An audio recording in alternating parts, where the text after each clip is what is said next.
Saudari-saudaraku yang terkasih, berjumpa kembali bersama saya Romo Antoro dalam renungan harian Senin 31 Oktober, Pekan Biasa ke-31.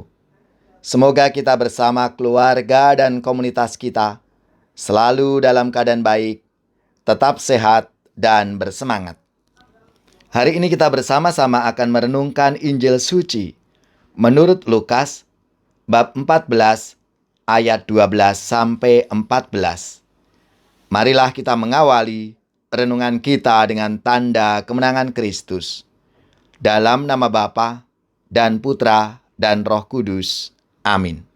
Yesus bersabda kepada orang Farisi yang mengundang dia makan, "Bila engkau mengadakan perjamuan siang atau malam, janganlah mengundang sahabat-sahabatmu, saudara-saudaramu, kaum keluargamu, atau tetangga-tetanggamu yang kaya, karena mereka akan membalasnya dengan mengundang engkau pula, dan dengan demikian engkau mendapat balasnya.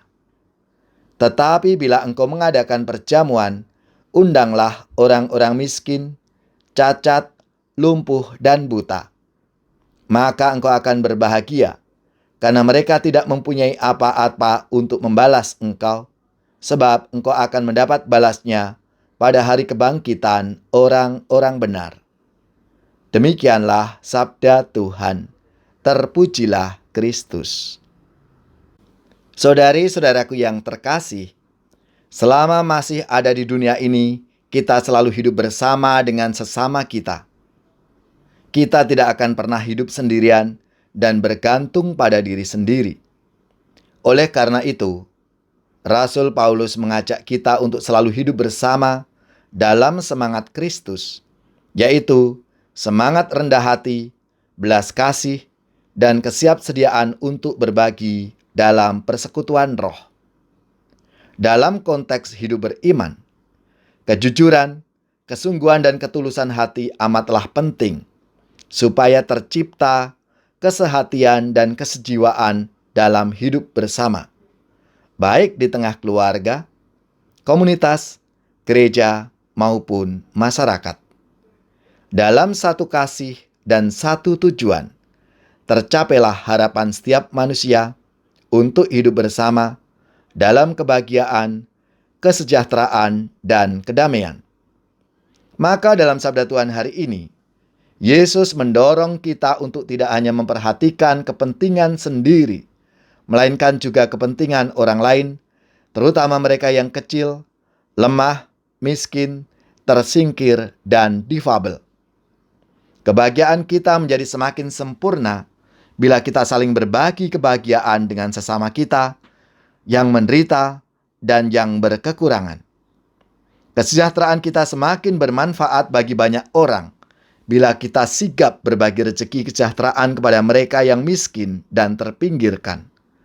Kedamaian batin semakin terpancar dan membawa damai bagi sekitar kita bila kita selalu belajar memanusiakan sesama yang mengalami diskriminasi dan direndahkan karena pelbagai macam persoalan hidup. Saudari-saudaraku yang terkasih, semoga hidup kita semakin bermakna dan membawa berkat bagi sesama kita lewat perbuatan-perbuatan baik yang kita lakukan setiap hari. Bagaikan roti yang diberkati, dipecah lalu dibagi, itulah hidup yang ekaristis, diutus untuk berbagi. Berbagi, berbagi, berbagi dengan cinta kasih, berbagi, berbagi, mari kita berbagi. Semua harta yang kita punya adalah titipan Tuhan. Betapa indah bila berbagi pada yang papa dan miskin. Berbagi, berbagi, berbagi dengan cinta kasih. Berbagi, berbagi. Mari kita berbagi.